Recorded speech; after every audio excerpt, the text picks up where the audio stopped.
Sivit reads S, S, S. C reads S, S, S.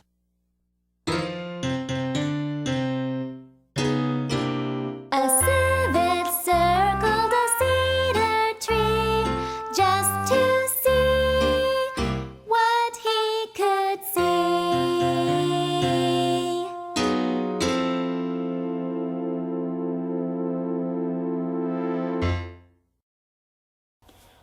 When Silbert Sivit was in the clearing in the woods, Silbert Sivit became excited and scared. All at once, Silbert Sivit saw two fierce, shining eyes staring at him from the trees. Silbert Sivit swiftly ran to his safe home and told Mama Sivit about the scary eyes he had seen.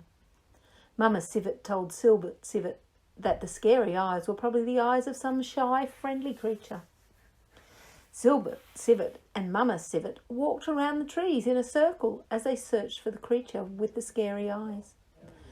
They heard a swishing sound of wings from the shadows of the trees as the shy creature flew away to keep Silbert Sivit and Mama Sivit from seeing it. When Mama went to the city to visit a sick Sivit friend, she asked Silbert Sivit to watch all his brothers and sister Sivits. Silbert Sivit was still a little concerned about the creature with the scary eyes, but Silbert Sivit made sure that he watched the little Sivits as they excitedly played in the sweet-smelling grass around the cedar tree. When Mama Sivit returned from visiting her sick Sivit friend, Mama Sivit was so excited because Silbert Sivit had watched his little brothers and sister Sivits with such care.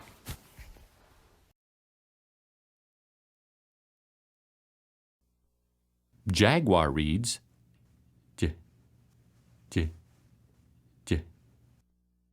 J reads J, J, J.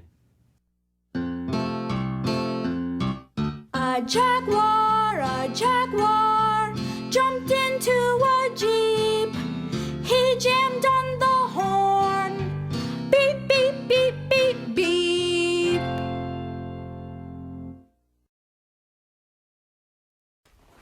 Jimmy Jaguar jumped into his jeep and jammed on the horn. Beep, beep, beep. Every day, Jimmy Jaguar drove his jeep as he jammed the horn. Beep, beep, beep.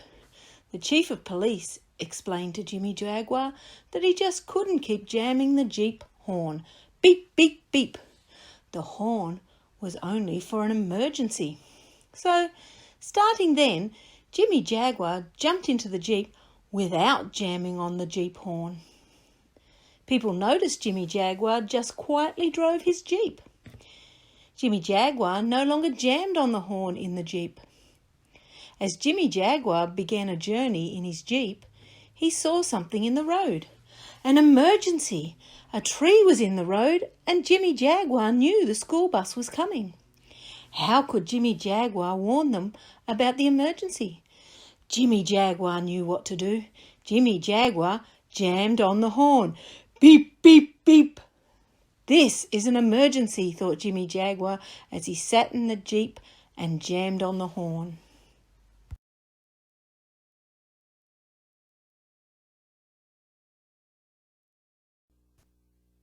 Walrus reads W, W, W. W reads W, W, W.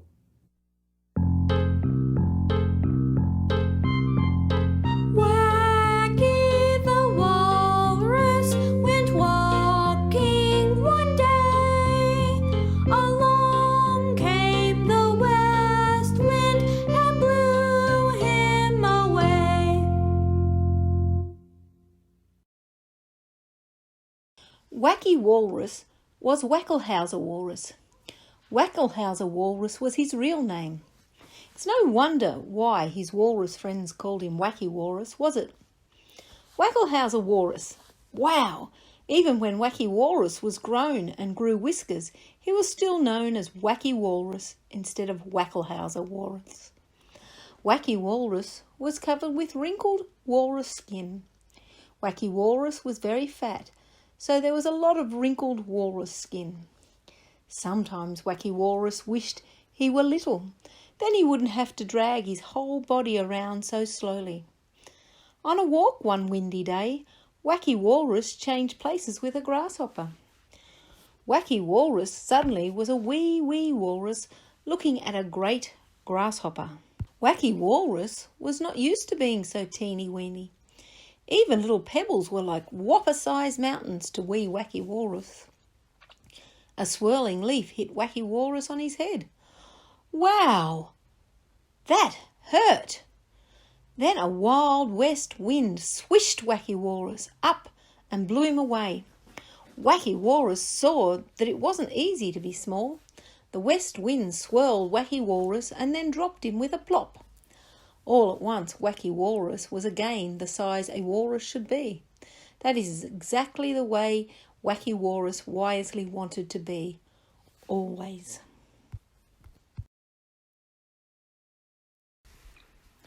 As Christ forgave you, so also do ye. Colossians 3:13b. God, help me to do right, prayed Ace Virtuoson that morning. Each day, first thing after waking up, Ace prayed. More than anything else, Ace wanted to do all the things the way God wanted. Since it was Saturday, Ace put on his play clothes. Right after breakfast, he took his baseball and bat and hurried to the park. Maybe Racer, his best friend, would already be there. Racer was there all right, but something was different. Something was wrong. Ace was so surprised as Racer said, "I do not want to play with you."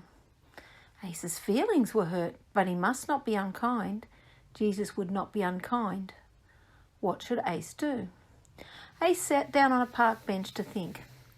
Ace remembered how he had asked God to help him do the right things. Surely God would give him an answer to this problem. Ace had prayed for a long time that his best friend Racer would be saved. Ace knew he should always be kind to Racer because loving others is the best way to show them that God loves them too. As Ace thought about these things, Racer walked up. In a very soft voice, Racer spoke. "I said a bad thing, Ace. Forgive me?" Immediately Ace knew what to do. With a smile as wide as his face, Ace put his arm around Racer's shoulders. Together they headed towards the ball field. Ace forgave his friend because he loved Racer. Ace thought it is the same reason God forgives people for their sins, because he loves them. Character objective. Forgiving. To love others even when they do wrong. We must learn to overlook one another's faults as a means of expressing to them Christ's love, responding as if there were no faults. Colossians 3:13b. As Christ forgave you, so also do ye. Colossians 3:13b. As Christ forgave you, so also do ye. Colossians 3:13b. As Christ forgave you, so also do ye. Say it with me. Colossians 3:13b. As Christ forgave you, so also do ye. One more time together. Colossians 3:13b. As Christ forgave you, so also do ye.